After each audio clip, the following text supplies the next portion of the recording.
El sol de Sevilla caía oblicuo sobre los tejados de teja árabe de la Arboleda, pintando de oro las fachadas blancas y los muros encalados.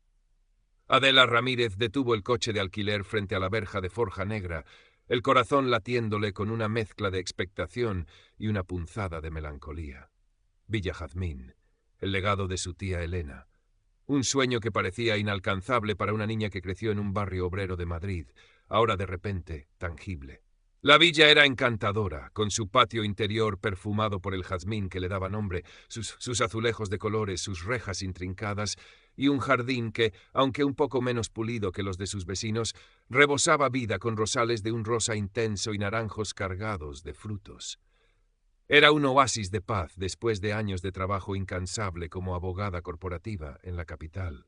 Había visualizado este momento tantas veces. Sentarse en el patio con un libro, el silencio roto solo por el canto de los pájaros y el murmullo lejano del agua en la fuente. Aquí, pensó, encontraría la tranquilidad y el arraigo que tanto anhelaba. Pero incluso antes de descargar la primera caja, Adela sintió algo. No una bienvenida, sino una vigilancia silenciosa. Mientras abría la verja, notó cortinas que se movían discretamente en la villa de enfrente. Una figura inmóvil en un balcón a la derecha. Un coche que pasaba inusualmente despacio, el conductor girando la cabeza un segundo de más. Nadie se acercó, no hubo sonrisas de bienvenida, ni siquiera un gesto casual. Solo ojos, ojos que observaban. Trató de restarle importancia. Quizás la gente en la Arboleda era reservada. Quizás necesitaban tiempo para acostumbrarse a una nueva cara. Una cara además que rompía con la homogeneidad pálida del vecindario. Adela, con su piel oscura, su cabello natural peinado con cuidado y su estilo elegante y moderno, era visiblemente diferente. No se lo dijo a sí misma en voz alta, pero la posibilidad de que esa diferencia fuera la causa de las miradas cruzó su mente como una sombra fugaz. Los primeros días fueron extrañamente silenciosos. Adela se dedicó a desempacar, a explorar cada rincón de la villa, a sentarse en el patio y escuchar el agua. La paz era real, pero la atmósfera social seguía siendo tensa. Si salía a pasear por las impecables calles bordeadas de naranjos, las conversaciones de los pequeños grupos de vecinos cesaban abruptamente a su paso. Las sonrisas eran forzadas o inexistentes. Era como si una barrera invisible pero infranqueable la separara del resto de la comunidad. La primera manifestación formal de esa barrera llegó a la semana. Un sobre de papel grueso, con el membrete elegante de la Junta de Propietarios Urbanización La Arboleda, apareció en su buzón. Dentro, una carta. No una nota de bienvenida, sino una notificación. Escrita en un lenguaje formal y preciso, citaba el artículo OQIS apartado G de las normativas de la JDP, referente al mantenimiento de las fachadas y los elementos exteriores. La infracción: el ligero desprendimiento de estuco en la esquina inferior izquierda del muro perimetral de la parcela, visible desde la vía pública, incumple con los estándares estéticos de la urbanización. Adela releyó la frase. El desprendimiento era minúsculo, apenas una lasca del tamaño de una moneda, que había estado allí desde que recordaba haber visitado a su tía. Suspiró. Una pequeña reparación, nada del otro mundo. Lo haría. Pero la forma, el tono, la rapidez con la que habían detectado y notificado algo tan insignificante se sentía excesivo. La carta estaba firmada por doña Carmen López de Vega, presidenta de la Junta de Propietarios. Decidió no darle más vueltas. Contrataría a alguien para que lo arreglara. Pero antes de que pudiera hacerlo, llegó otra carta. Esta vez sobre la altura de los rosales que exceden el límite permitido por la normativa Z, invadiendo parcialmente la acera. Los rosales de tía Elena, que ella tanto amaba, apenas sobresalían unos centímetros. Y luego otra. El color de las macetas en el balcón principal no se ajusta a la paleta de colores aprobada por la JDP. Las macetas eran de terracota tradicional. Adela frunció el ceño. ¿Paleta de colores aprobada? En 2 semanas, Adela acumuló una pila ordenada de notificaciones, cada una por una supuesta infracción minúscula, a menudo subjetiva, y siempre citando un artículo de la normativa de la JDP. Empezó a caminar por el vecindario con ojos diferentes, prestando atención a los detalles. Vio setos mucho más altos que los suyos, fachadas con desconchones evidentes, cubos de basura fuera de horario, incluso una valla rota en una villa cercana. Ni una sola notificación visible en esas propiedades. Solo en la suya. La comprensión cayó sobre ella con el peso de una losa. No era el estuco, ni los rosales, ni las macetas. Era ella, su presencia.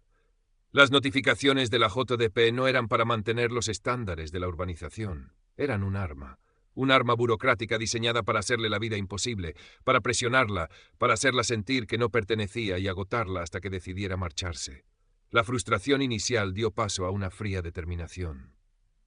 Adela no era una persona que huyera de los problemas, menos aún cuando olían a injusticia. Y esto, sentía en lo más hondo de su ser, era injusticia pura y dura. Con su mente de abogada, decidió documentarlo todo. Tomó fotos de sus supuestas infracciones, con una regla junto a los rosales, por ejemplo, y fotos de las infracciones evidentes en otras propiedades que no recibían avisos. Empezó a leer las normativas de la JDP, ese grueso documento que le había llegado con la primera carta, con la meticulosidad que aplicaba a un contrato millonario. Descubrió que muchas de las normas citadas eran vagas, abiertas a interpretación o simplemente no existían en el texto que poseía. Envió un correo electrónico formal a la Junta de Propietarios adjuntando sus fotos y señalando la aparente aplicación selectiva de las normas. Preguntó por qué se le notificaban infracciones triviales mientras se ignoraban otras más serias. No recibió respuesta por escrito. En cambio, al día siguiente, doña Carmen López de Vega apareció en su puerta. No venía sola. A su lado un hombre mayor, impecablemente vestido con pantalones de pinza y camisa de polo, con un aire de superioridad que Adela reconoció al instante. Lo había visto en la calle, en el club social, siempre rodeado de un pequeño grupo de vecinos que asentían a sus palabras. Don Ernesto Vargas, el hombre que parecía ser el rey no oficial de la Arboleda. Doña Carmen, con una expresión nerviosa, sostenía un portapapeles. Don Ernesto, con las manos cruzadas a la espalda, observaba la villa de Adela con una mirada crítica. «Señorita Ramírez», comenzó doña Carmen, su voz tensa, «hemos recibido su comunicación». Adela se apoyó en el marco de la puerta, manteniendo la calma. «Sí, espero una explicación sobre la selectividad en la aplicación de las normas». Don Ernesto dio un paso al frente, su voz profunda y resonante. «Los estándares de la Arboleda se mantienen gracias al criterio de la Junta, señorita. No todas las nimiedades requieren una notificación formal». Adela levantó una ceja. «Pero las mías sí. Un rosal unos centímetros más alto es una nimiedad, pero un desconchón en una fachada no lo es». Doña Carmen carraspeó incómodamente. Don Ernesto la ignoró. «Ha habido inquietudes», dijo, su mirada recorriendo a Adela de arriba abajo de una manera que la hizo sentir como una intrusa. «Algunos vecinos han expresado preocupación por cambios en la dinámica. Movimientos inusuales», repitió Adela. «Acabo de mudarme. Estoy recibiendo muebles, visitan amigos y familia». «Entendemos», intervino doña Carmen, su tono conciliador, pero vacío. «Pero la Junta requiere verificar la titularidad de las propiedades, especialmente con los cambios recientes. Necesitamos una copia de la escritura». Adela sintió un nudo en el estómago. Esto iba más allá de los rosales. «La escritura es un documento público, doña Carmen. Pueden consultarla en el registro». Don Ernesto sonrió, una sonrisa que no llegaba a sus ojos fríos. «Preferimos que la presente usted directamente, señorita Ramírez. Es un procedimiento estándar». «¿Es un procedimiento estándar?», preguntó Adela, su voz baja pero firme. «Porque no recuerdo que se le pidiera la escritura a los nuevos propietarios de la Villa del Olivo el año pasado, ni a los de la Villa de la Fuente». El rostro de don Ernesto se endureció. Doña Carmen miró al suelo. «Tenemos nuestras razones», dijo Vargas, el tono volviéndose más duro. «Si no colabora, la Junta se verá obligada a tomar medidas más serias, incluyendo multas considerables y, si es necesario, acciones legales para asegurar el cumplimiento de las normativas y la verificación de la titularidad». Adela lo miró fijamente. Entendió perfectamente el mensaje. No era sobre reglas ni escrituras. Era sobre poder, sobre control, sobre hacerle saber que no la querían allí. Quería verla perder la calma, gritar, darle una excusa, pero Adela no les daría ese gusto. «Entendido», dijo con una sonrisa tranquila. «Lo consideraré». Y sin esperar respuesta cerró la puerta suavemente. Don Ernesto no estaba acostumbrado a que le cerraran la puerta. El acoso burocrático no cesó. Las notificaciones seguían llegando, cada vez más absurdas, cada vez con amenazas más claras. Adela las archivaba metódicamente, construyendo su propio expediente. Pero el acoso social también se intensificó. Las miradas eran más abiertas, los susurros más audibles. En una ocasión, mientras regaba sus rosales, escuchó a un grupo de señoras mayores comentar a poca distancia sobre la falta de respeto por las tradiciones y cómo ha cambiado todo. Adela sentía la presión, el aislamiento. Era agotador, pero la rabia que sentía ante la injusticia era un motor más fuerte que el cansancio. No se iría, no les daría la satisfacción. Fue entonces cuando recordó algo que tía Elena le había dicho una vez, hacía muchos años, sobre una pequeña disputa de límites con un vecino, algo viejo y sin importancia, zanjado amistosamente. O eso creía Adela. Su tía era una mujer reservada, pero observadora. ¿Había algo más en esa historia? Decidió profundizar en la investigación. No solo las normativas de la JDP y las propiedades de don Ernesto, sino también la historia de Villa Jazmín y las parcelas colindantes. Pasó horas en registros de la propiedad, archivos municipales y, sobre todo, revisando las cajas de documentos antiguos que tía Elena había guardado meticulosamente en el desván.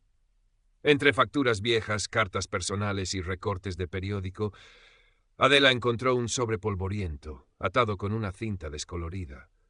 Dentro había planos antiguos de la urbanización, correspondencia con abogados de hacía décadas y un documento escrito a mano por tía Elena, detallando una discrepancia en los límites de su propiedad con la parcela vecina, una pequeña franja de terreno.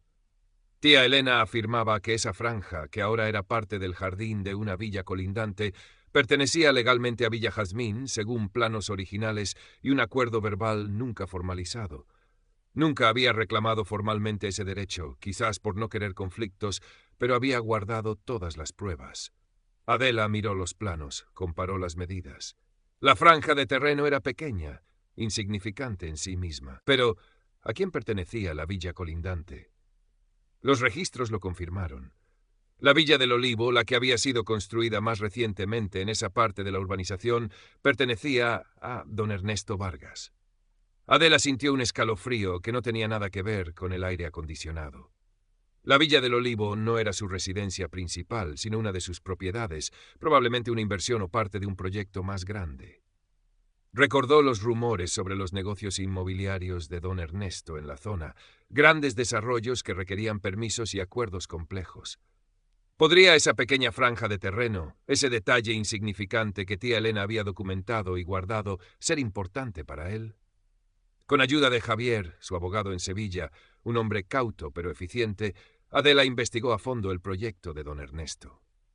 Descubrieron que, efectivamente, Vargas estaba planeando un desarrollo de lujo adyacente a la Arboleda, un proyecto ambicioso que requería la recalificación de terrenos y, crucialmente, un acceso vial específico. Y ese acceso vial, según los planos del proyecto, pasaba precisamente por la franja de terreno que tía Elena había documentado como perteneciente a Villa Jazmín. La pequeña disputa de límites de hacía décadas, ignorada y olvidada, se había convertido sin saberlo en una mina de oro legal. Si Adela podía demostrar que esa franja de terreno le pertenecía, tenía una palanca enorme sobre don Ernesto Vargas. Podía bloquear su proyecto, obligándolo a negociar con ella para obtener el derecho de paso. La ironía era deliciosa. Don Ernesto había usado las reglas de la JDP para acosarla por detalles insignificantes de su propiedad, intentando devaluarla y presionarla para que se fuera. Y ahora, Adela tenía en sus manos la prueba de que una parte vital de su propio proyecto, un proyecto de millones, estaba legalmente en el aire, dependiendo de la buena voluntad de la mujer que él intentaba expulsar. La estrategia de Adela tomó forma. No quería dinero por el terreno, quería justicia.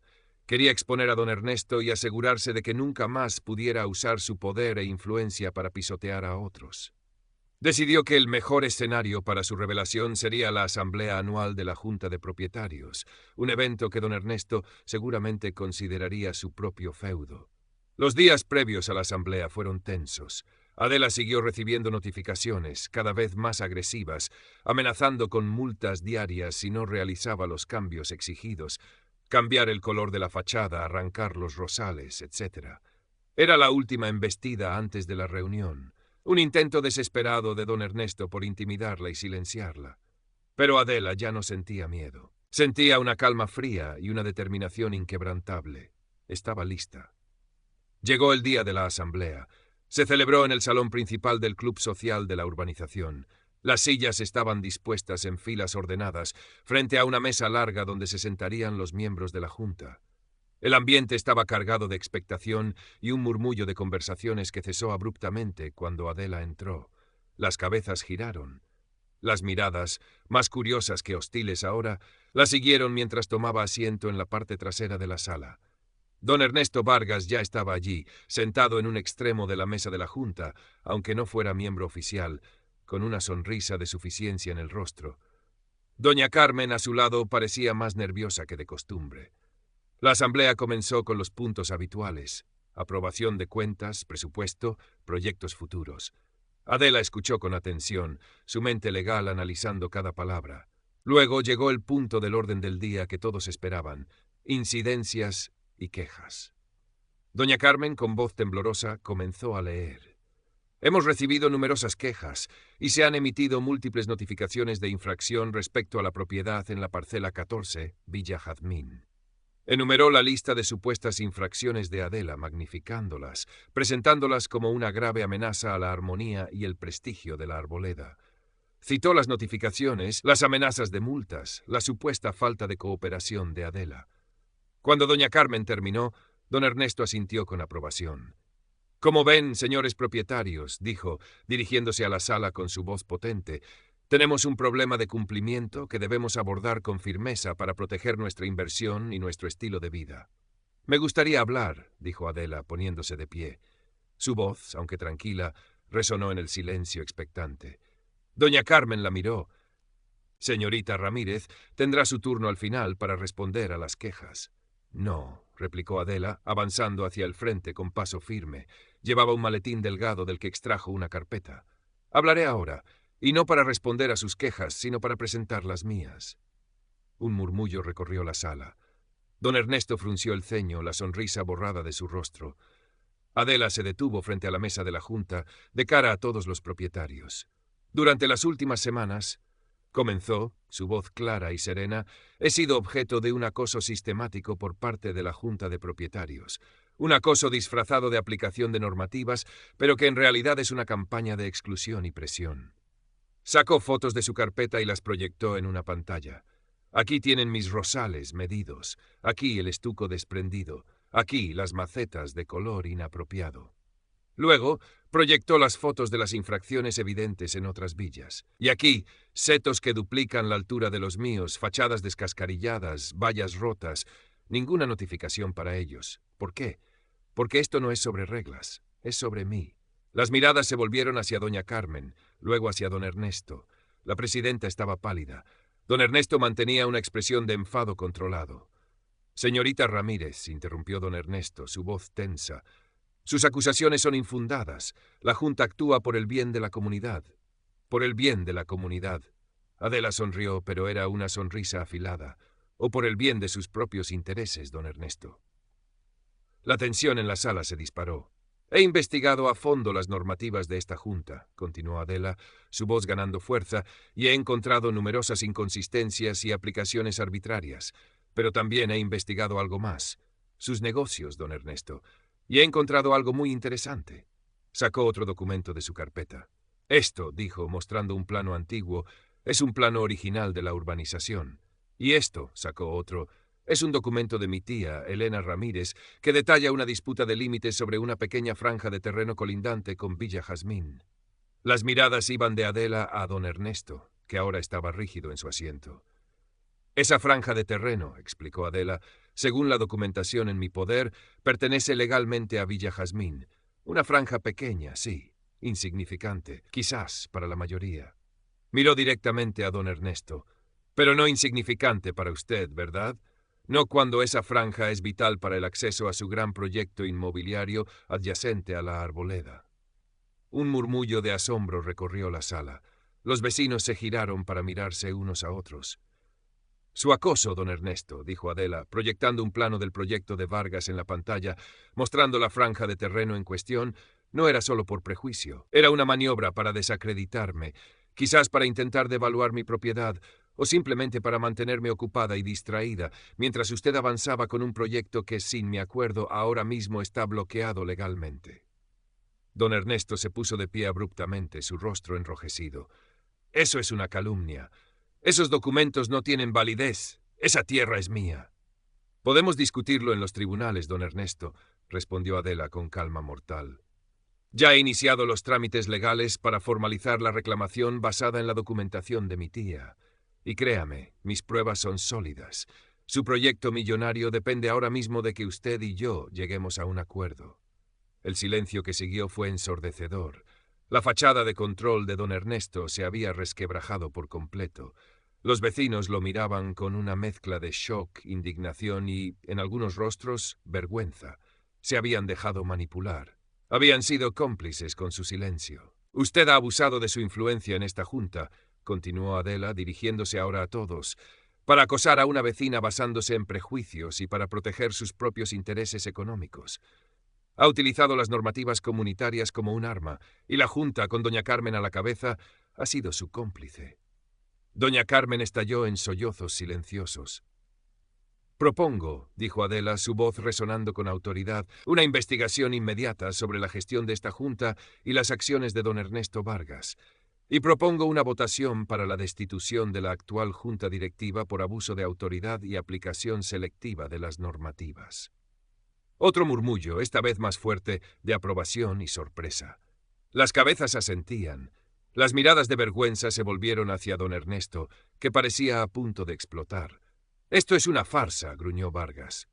«No tienen autoridad para esto». Según el artículo I de las normativas de la Château de Paix, replicó Adela sin inmutarse, la Asamblea tiene plena autoridad para supervisar y, si es necesario, destituir a la Junta Directiva por incumplimiento grave de sus funciones o abuso de poder.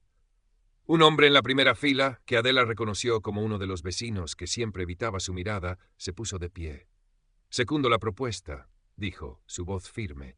Lentamente, otras manos empezaron a levantarse en la sala. Vecinos que habían guardado silencio durante semanas, que la habían evitado, ahora votaban para derrocar a la figura de poder que los había manipulado. Era una liberación, un ajuste de cuentas. La votación fue casi unánime. Don Ernesto Vargas miró con furia, su rostro desencajado. Doña Carmen lloraba abiertamente. «Por mayoría absoluta», anunció el hombre que había secundado la propuesta, evidentemente asumiendo un rol temporal, «la Junta de Propietarios de la Urbanización La Arboleda queda disuelta con efecto inmediato. Se convocará una nueva asamblea en breve para elegir una nueva junta». Adela recogió sus documentos. La batalla principal había terminado. Había ganado. Pero la verdadera victoria no era solo la caída de Vargas, sino el despertar, incómodo y tardío, de la comunidad. Don Ernesto Vargas salió del salón del Club Social como un torbellino, su furia casi palpable. Doña Carmen lo siguió, aún sollozando. El silencio que dejaron era diferente al de antes, no era de tensión, sino de asombro y reflexión. Los propietarios comenzaron a hablar en voz baja, procesando lo que acababa de ocurrir. Adela se quedó un momento más, observando. Había expuesto la verdad, desmantelado una red de manipulación y prejuicio. Se sentía agotada, pero extrañamente ligera. Mientras salía, algunos vecinos la miraron directamente por primera vez. Algunos bajaron la vista avergonzados, otros asintieron, una señal silenciosa de respeto o quizás de disculpa. Una mujer, Isabel, la vecina de la villa del frente que Adela había visto observándola al llegar, se acercó tímidamente. «Señorita Ramírez», dijo con la voz baja, «yo no sabía que estaba pasando todo eso. Bueno, sí sabía lo de las cartas, pero no entendía por qué. Don Ernesto, él siempre ha tenido mucha influencia». Adela la miró. Podía ver la sinceridad en sus ojos, pero también la culpa, la complicidad del silencio. «Lo importante es que ahora lo sabe, Isabel», respondió Adela con un tono que no era ni acusatorio ni del todo indulgente. Isabel asintió, incómoda. «Sí, es que es difícil ir contra él. Siempre ha sido así aquí». Hizo una pausa. Su tía Elena era una mujer muy discreta, pero creo que sabía más de lo que decía. Adela sonrió ligeramente. Sí, lo sabía. Los días que siguieron fueron un torbellino de actividad. La noticia de la asamblea se extendió como la pólvora. El proyecto inmobiliario de don Ernesto Vargas quedó paralizado por la reclamación legal de Adela. Los abogados de Vargas intentaron negociar, primero con arrogancia, luego con desesperación. Adela se mantuvo firme. No quería arruinarlo, solo asegurarse de que nunca más pudiera usar su poder para dañar a otros. El acuerdo al que finalmente llegaron fue confidencial, pero implicó una compensación significativa para Adela, que ella decidió invertir en proyectos sociales.